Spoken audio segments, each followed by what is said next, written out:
I'm Chris Farrell, and this is On Watch.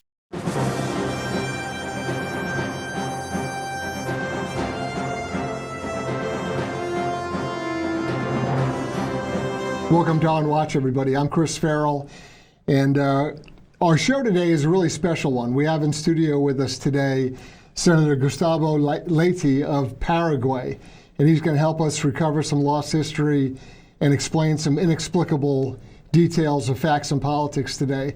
Welcome to our studio. Welcome to On Watch, Senator Leite. Thank you. A pleasure. Great to have you with us. Hello to everyone that's watching. So you and I met a few weeks ago in beautiful Budapest, Hungary, attending the Conservative Political Action Conference there.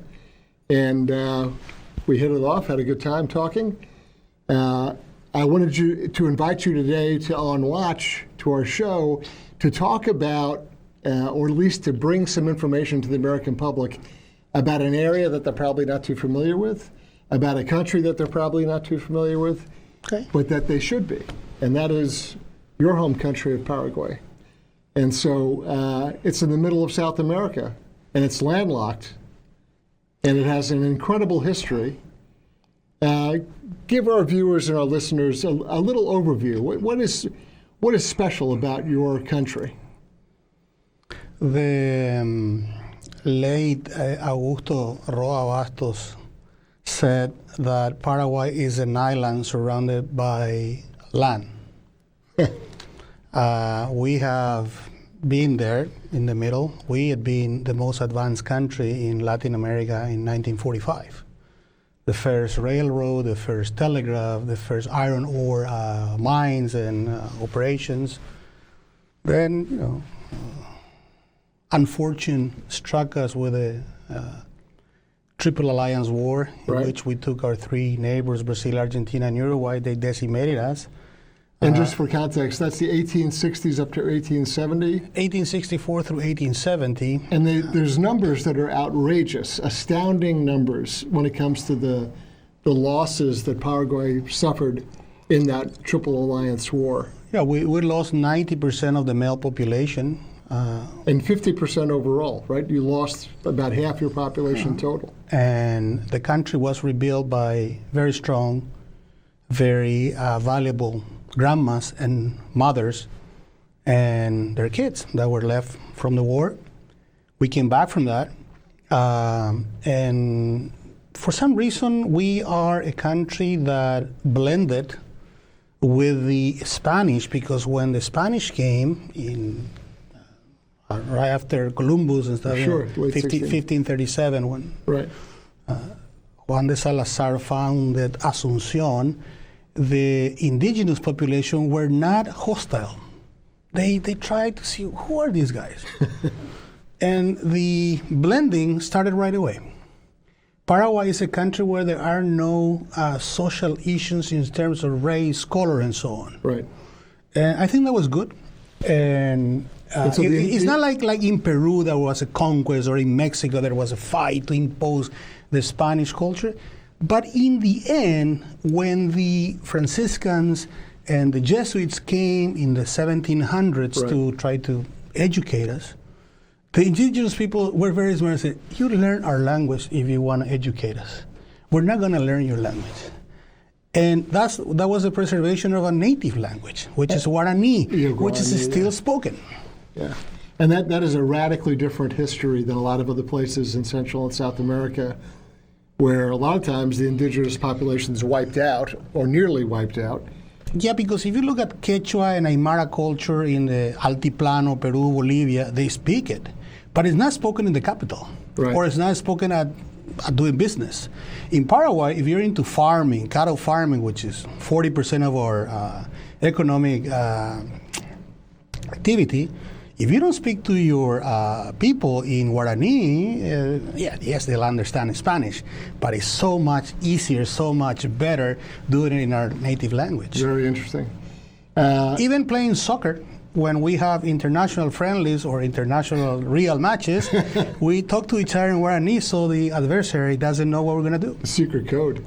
It's almost like the Hungarians speaking Hungarian. Oh, Hungarian, Hungarian, Croat, and Basque. Nobody knows. Harder than Guarani. Right. You are a senator elected on a nationwide basis to your legislature. And in that position, you just didn't show up as a professional politician. You're a guy with a business background. You understand commerce and industry. So give me and give our listeners and viewers a little background as to, so you're an important political leader, you're in the Senate, you're head of the Foreign Affairs Committee, but you just didn't show up on the scene and say, hey, I'm here, I'm a professional politician. You have a whole professional life as a businessman leading up to that. Is that a fair estimate? Well, God works in our lives in funny ways. True. I've been in and out of public service 3 times already. As you say, I am an accident in politics because I was not supposed to be senator. I know another guy named Trump who was also an accident. Probably. President Cartes in 2013 picks me as his Minister of Trade and Industry and puts me into running 65% of our GDP. And we grew 30%. That's and tremendous. Employment grew. And our administration is still remembered as the most honest administration after Stroessner left in Paraguay, which is Right. 30-something years ago. And then I went back to business. We stopped, and there was other people from my own party that took over. And then in 2022, in June 2022, Santi Peña, who is our president now, Right. Horacio Cartes, who is the president of our party, invited me to lunch. I said, have we got a deal for you? No. I thought, oh, that's a good lunch with friends. And they said, Gustavo, our party has to offer an array of candidates because we were going from closed list to open list. It It's a big change in the process. Big change. And they said, we want you to offer you as well. What are you going to say? I said, yes. And since I'm not used to, I used to be an okay golfer, rugby, or soccer player, blah, blah. I don't like to lose. I can stand losing, but I don't like to lose. I did my best and I got in. And that's the story. Now, having been in business and having been in charge of our economy, gives me a larger perspective on things. Sure. And I am trying to add everything I can from my seat at the Senate. I headed Foreign Affairs Committee for the first year. Now my colleague Antonio Barrios is the head of Foreign Affairs. I am the vice, and I head the Paraguay-Israel Friends Committee in our Senate. I've got a question for you about foreign affairs. Okay. Paraguay has a very interesting relationship in that it very deliberately has contact with and friendship with Israel, and likewise, very deliberately has contact with and relationship with Taiwan. And both of those things, for a variety of reasons in other countries, are very unfashionable. Not everybody likes or loves Israel nor Taiwan, especially with the pressure that the communist Chinese bring on countries.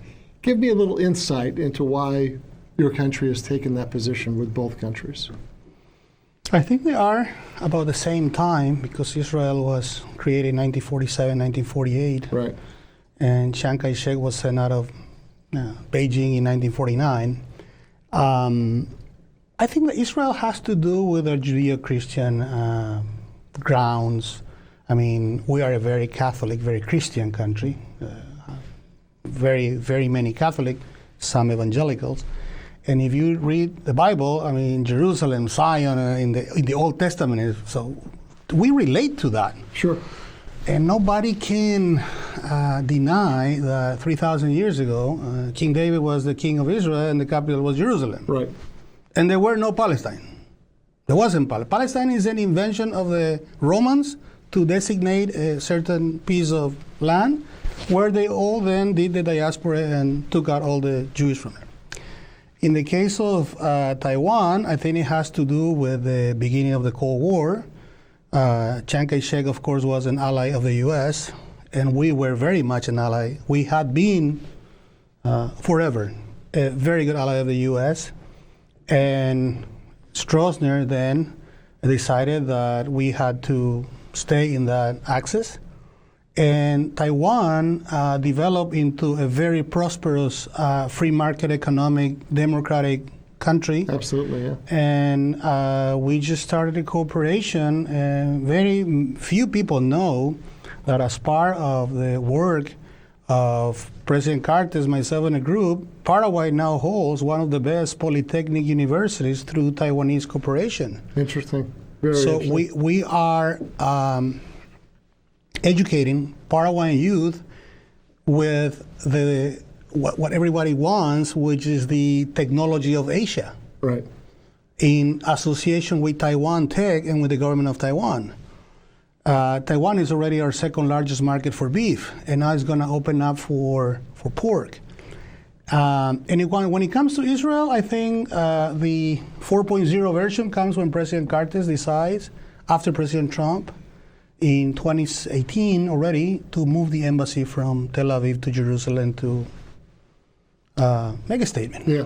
Take a stand. And, well, we changed government. The government of Paraguay, that followed by Mario Abdo Benitez, withdrew back to Tel Aviv. And when President Peña was campaigning, he went and met Prime Minister Netanyahu and said, the first thing I'm going to do is I'm going to return here. And we did it. So Paraguay is the only country in the world that moved its embassy to Jerusalem twice. And we will do it again 3 times if we need to. So that's our commitment. That's fantastic.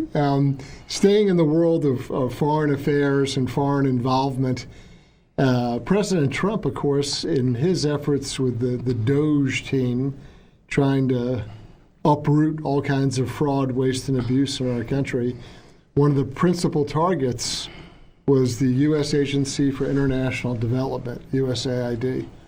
And I know, and my colleagues here at Judicial Watch know, for years we've examined USAID and their various activities.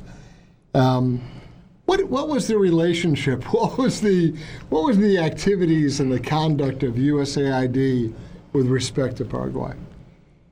USAID mutated from an agency of real will to cooperate. Right. They used to send bright, dedicated, committed college students to Paraguay to teach the poor peasants how to better utilize water, how to do small farms, things that are necessary. What you would expect, actual real aid. Right? Then he moved from financing non-government organizations into the woke agenda that was exacerbated under the Biden administration. Right. In 2020 through 2023, there was an agreement signed by which USAID was going to give $50 million to Paraguayan entities to better democracy and democratic values and transparency and, a whole bunch of lies. Those are very happy words, but usually there's something behind Yeah, that. but they forgot about something. They forgot that was a treaty. And that treaty had to go through our parliament. And when it went through our parliament, it became our law. And they violated the law. Why? Because the law, i.e. the treaty, says very clearly, A, they have to hire at market prices. B, they have to hire under competitive conditions. And C, they have to hire primarily incipient NGOs. They did like in Casablanca. Right. They round up the usual suspects right, and they give them a lot of money to teach us how to be more democratic. And then the same people who fail at teaching us how to be more democratic, right, that we're not doing well, so they spend their money wrongly. Right. And I campaigned with a lot of friends and people in Congress to pass a law that passed last year to control what they do with the money. We say, you can advance the ideas of Karl Marx if you want, but you have to tell us where the money comes from and who you pay to and for what. And they hate that. They hate me, but the law passed, and you know that now we're fighting in court to get the receipts and the names of who got that money, because our suspicion is that they finance opposition operatives because that was what the Biden administration wanted in Paraguay. They wanted a woke new agenda spearheaded by the, I say, progressive, shady opposition. Right. And when we realized it was good, because people in Paraguay turned in our favor and we won the election by a larger margin. Because in Paraguay, the U.S. under the Biden administration did blatant political interference, trying to put the opposition instead of us. So, from everything that I've read and from our conversations, I think Paraguay as a country, it's sort of instinctively conservative. Obviously, there's people on the left, people on the right, but just generally speaking, it's a very Catholic, very Christian country. Its roots, its identity is more conservative, let's say, than Brazil or other countries. And so when you talk about the woke agenda being pushed, very often that has to do with some radical gender ideology. Very often that has to do with other social issues, frequently pushing abortion, which is a very tough sell in a Catholic country. And as you mentioned, you normally think about development as being clean water, some entrepreneurial business, maybe some educational or some medical. Computers, schools, Right. medical supplies. And so when they push this other agenda, this woke agenda on you, I think it's brilliant that you came up with this oversight mechanism to tell these NGOs, you can do whatever you want, but you got to tell us who you are, where the money's coming from. Who you pay to and for what? Yeah, where it's going to. Did you have decent compliance? Did you have many that cooperated? None. They are revolting. They are fighting in court not to give us the information. They are saying that is, of course, very sensitive information, but they're going to end up being cooked in their own pot. Yeah. Because they told us for so many years that they represented civil society, which is BS. They don't represent anybody. I remember when I was in college in 1984 or 85, Harvard Business Review did an article on who profits from nonprofit foundations. Right. And it's only them. Yeah. Because they say, okay, we're going to create an organization that's going to defend the trees.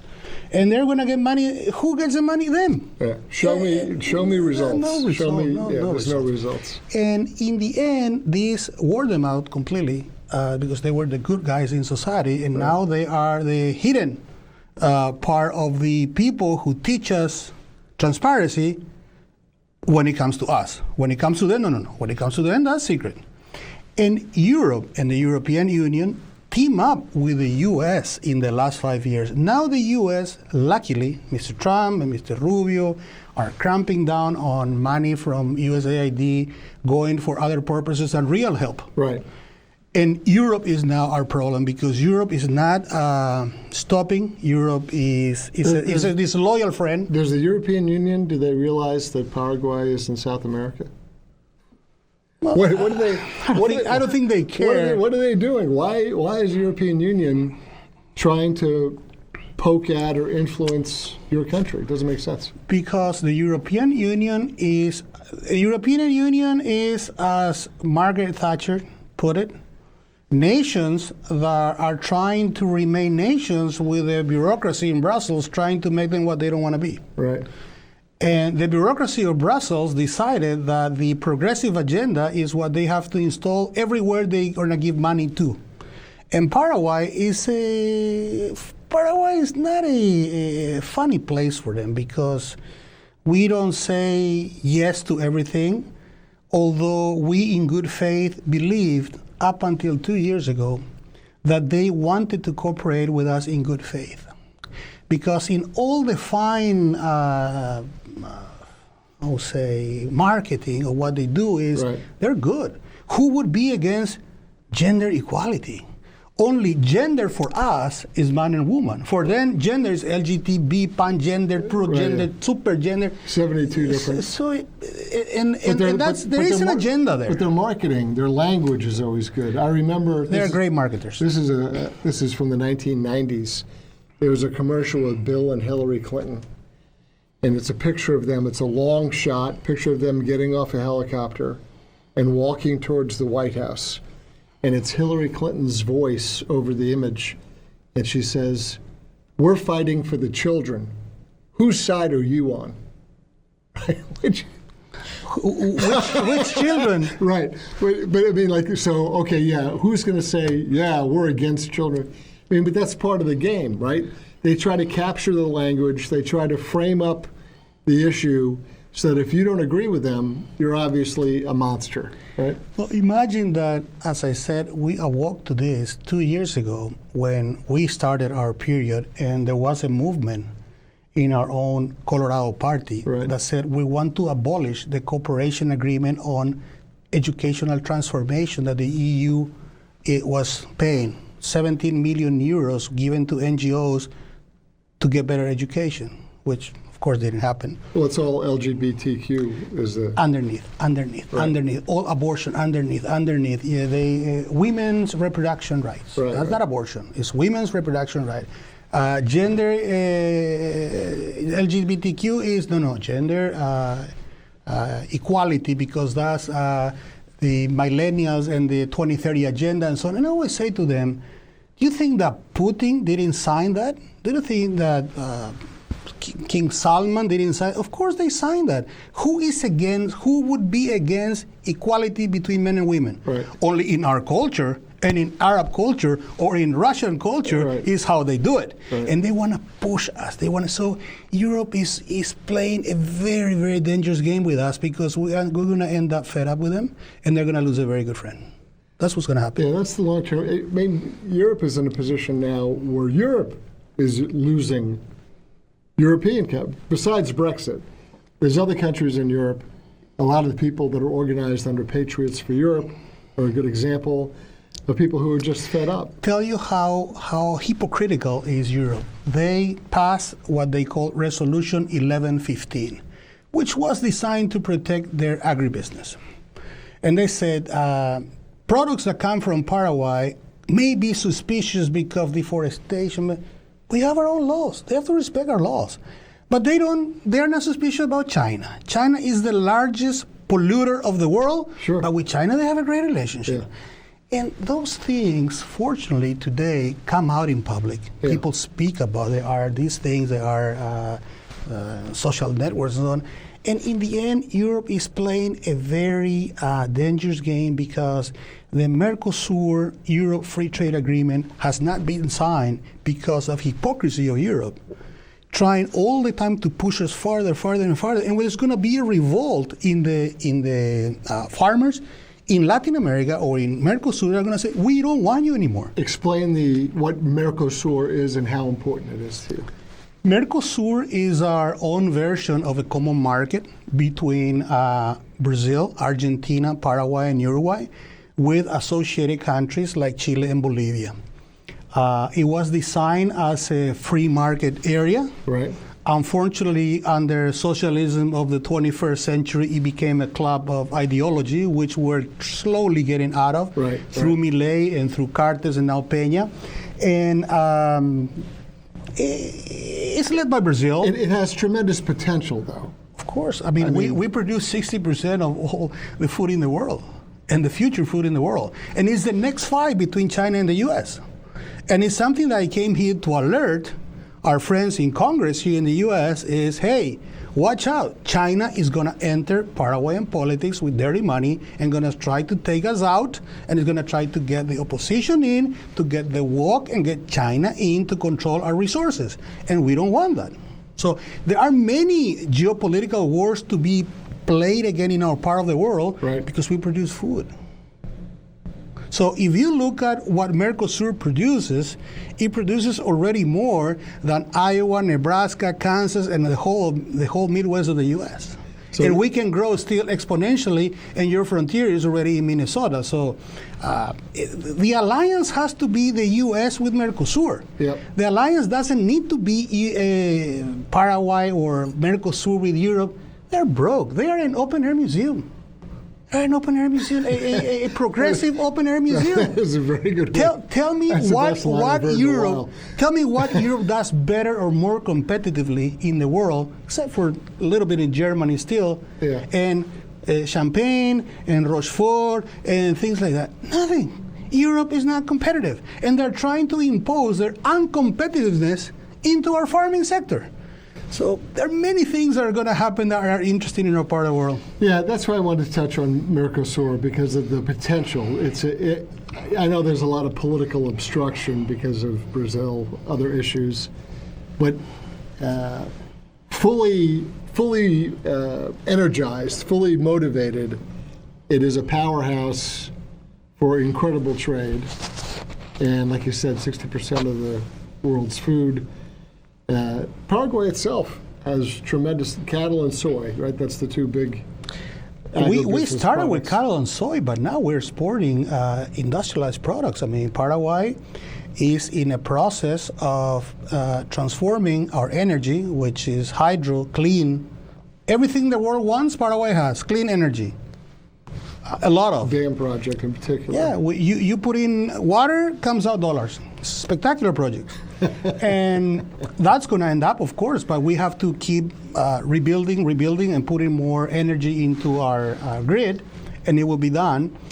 I think that what we have to think now, and it's something that I advocate, and many of our friends, mainly from the Republican Party, understand, is a new alliance of the common sense. And the common sense is in this country, because this country, with all this problem, is the guardian of our values. Freedom, democracy, free market economics.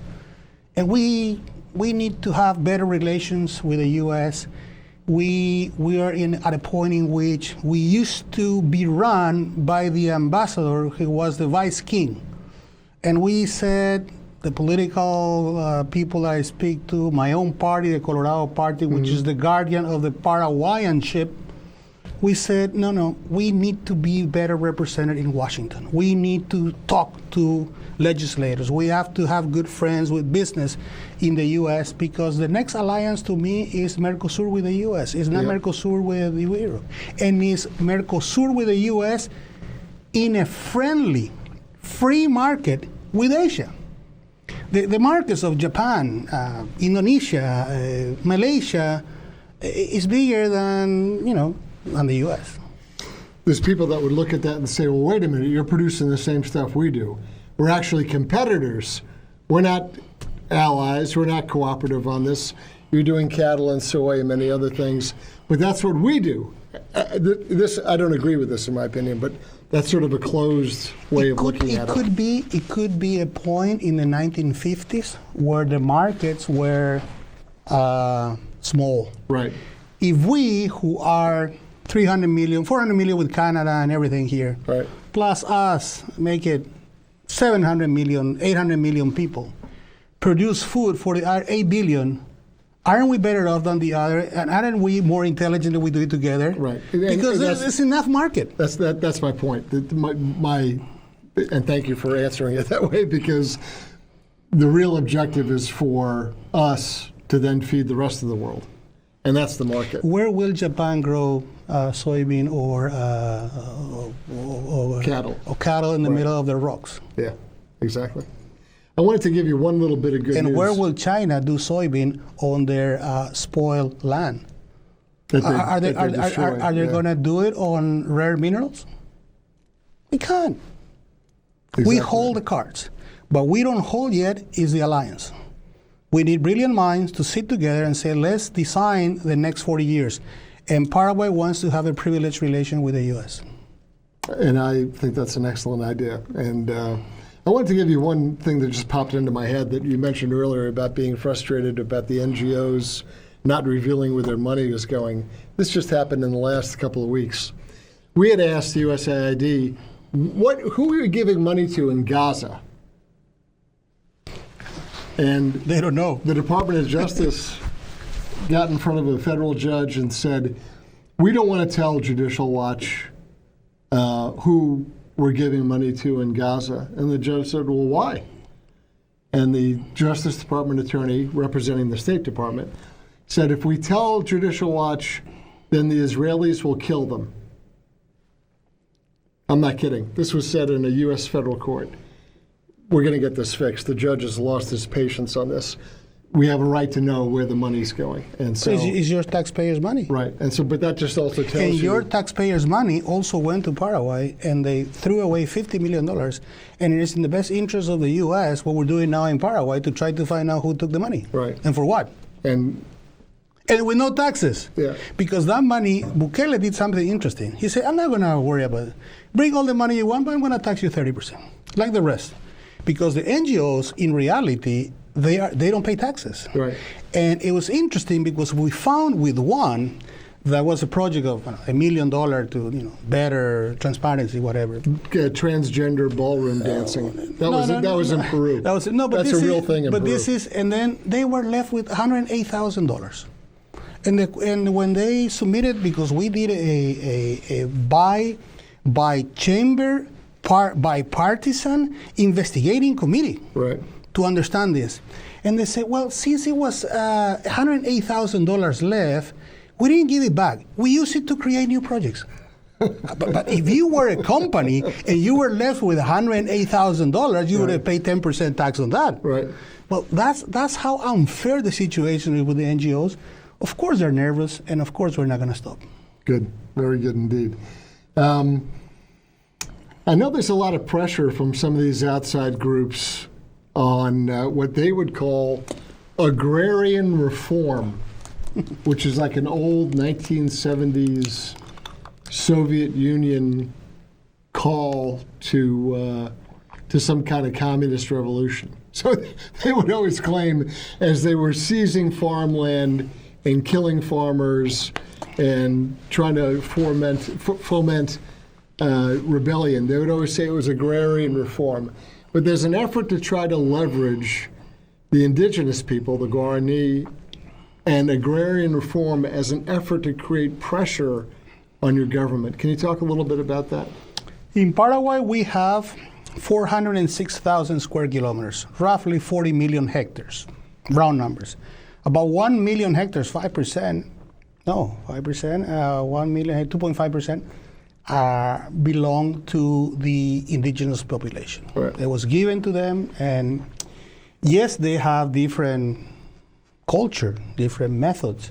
And yes, we are trying to get the private sector in Paraguay to take them in. I think that in Paraguay there are about 200,000 small farms with less than 10 hectares size. With that, if you don't put them together like in co-ops, they're never going to make money, because the challenge is that the poorer peasants or people who live in the countryside become richer. By giving away money and poverty, we're not going to develop. And some 40% of those small farms have already been incorporated into the soybean chain by the private sector. Okay. So the private sector is showing what needs to be done to an inefficient state that for 60 years did wrong. And I tell you why we did wrong. In Paraguay, there are Mennonites that immigrated who have areas of Paraguay where GDP is $60,000 per capita, like here. And the average GDP in Paraguay is 6,000. They were given nothing from the government, as opposed to the poor peasants who in the last 60 years were given everything: seeds, support, chemical, irrigation, etc. Yeah. Doesn't work. The system of assisting the poor needs to be changed too in our countries.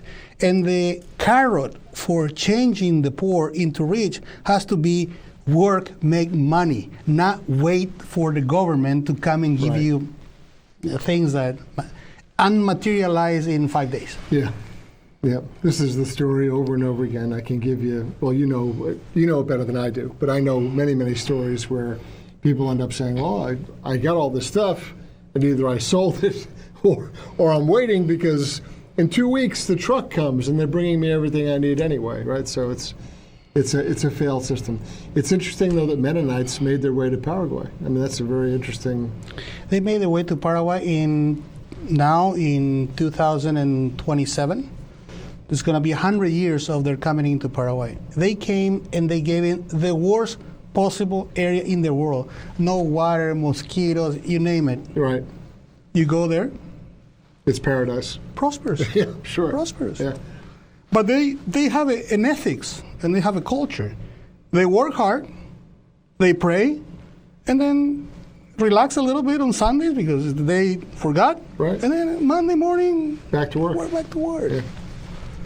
Yeah. This is a uniquely American conservative audience that you're talking to, these Judicial Watch supporters and subscribers.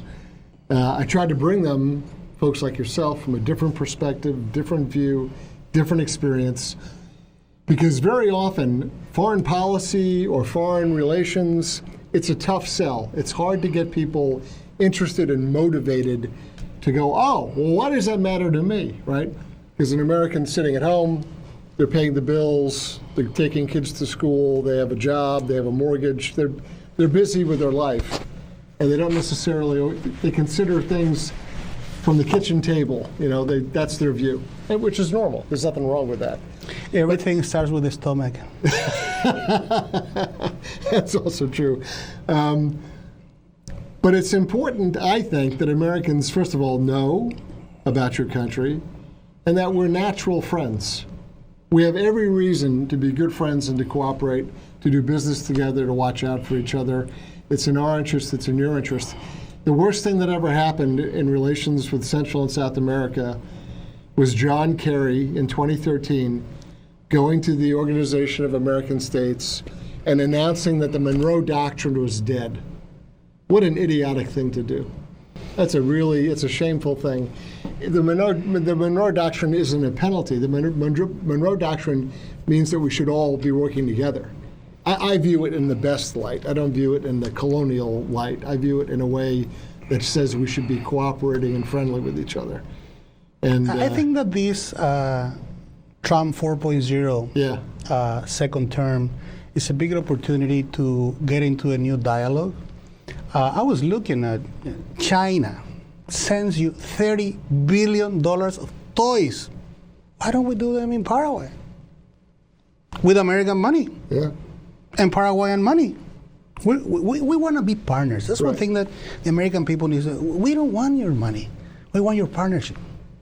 We want your expertise. Yeah, let's do business. Do business. Do business. And then we pay taxes. You pay taxes here, we pay taxes there, no problem. Why give away the jobs to the Chinese? And it's something that I did when I was Minister of Industry and Trade. I convinced Madame Rousseff that they brought every year $70 billion worth of underwear, socks, shoes, whatever from China. Why don't we do it in Paraguay? Your money, our money, the money that your businessmen make, they're going to go and buy apartments in Sao Paulo, they're going to go to beach houses in the beach. Right. The Paraguayan people are going to get the jobs. And now we export almost $1.5 billion of manufacturing goods to Brazil, and everybody won. Mr. Xi may be lost, but that's their problem. Yeah. Yeah. And I think that's what we want to bring to the table. And if there's something that I always dream, you know that I am partners with Iowa farmers. We have a farm in Paraguay. I took them there in 2007. I even did a roadshow, an actual roadshow in rural Iowa, raising money for our operation. That's great. And one thing that I fell in love with is the American school system for farmers, by which the kid gets picked up from a yellow bus, is taken to the school, is given education, eats, does sports, and return home with the homework done. In Paraguay, we need to be more efficient with education because we've been spending so much money in education every year with lesser results in terms of quality. That's our problem. And Paraguay has, for instance, 8,000 schools for 1.4 million public free students. Right. Taiwan has 6,000 schools for 4.5 million. So if you concentrate more into the schools, then you get the better teachers. Then you pay your teachers better, and then you are more efficient. So that's something that we need to accommodate. Yeah, some lessons to be learned. And there's something that the American public should know. I don't know how, because I don't have the facts. But some 50 years ago, the state of Kansas decided that was going to give Paraguayan citizens in-state tuition benefits. Nice. So more than 5,000 Paraguayan came to Kansas, got educated in Kansas, became anti-communist in Kansas, became pro-business, pro-democracy, right. pro-free market economics. That's something that we have to explore. The higher education in the U.S. is something that we can benefit from. I know there is a big discussion about who can come and who cannot come, but we are good faith allies, and we need to think a new relationship between the U.S. and Paraguay, because although we're small, we're far, we're very much alike. We resemble so much the Midwest. It sounds that way to me. Everything that I've read and studied up on to talk with you today, there's far, far, far more reasons for us to be in a partnership than anything that would cause any kind of disagreement. It's I think, an ideal opportunity for both countries. Senator, I'm going to give you the last word. You gave a great message, but if you have something else, how can folks follow your work? How can they see what's going on, what your interests are, what's happening in Paraguay? What's a good either social media or a website, or is there anything like that? Don't watch CNN. Don't watch CNN. No, I think the social media nowadays is very powerful. I have a very limited follow-up of my minimum senatorial work, but if you today type on Wikipedia Paraguay, there's a lot of information. And one thing that I think I should probably invite is that you visit Paraguay. You know that Paraguay in the last 10 years got about 15,000 German that came and immigrated into Paraguay looking for freedom? Freedom from their state, freedom from their taxes, freedom from their... Paraguay is a free country. We are free in our minds. When the Jesuits came and wanted to get our indigenous people into reductions, Right. we said, no, we want our own piece of land. We don't want communism. Right. So Paraguay is essentially an anti-communist, pro-freedom, God-loving, God-fearing, hard-working, good people country. Thank you very much. No, I thank you the opportunity, and I hope that many Americans come and see Paraguay and have a good time with us. Beer is cold too. Good food. Good heart people. Senator Gustavo Leite, thank you so much for joining us on Watch. I'm the one who thanks you. Thank you. I'm Chris Farrell on Watch.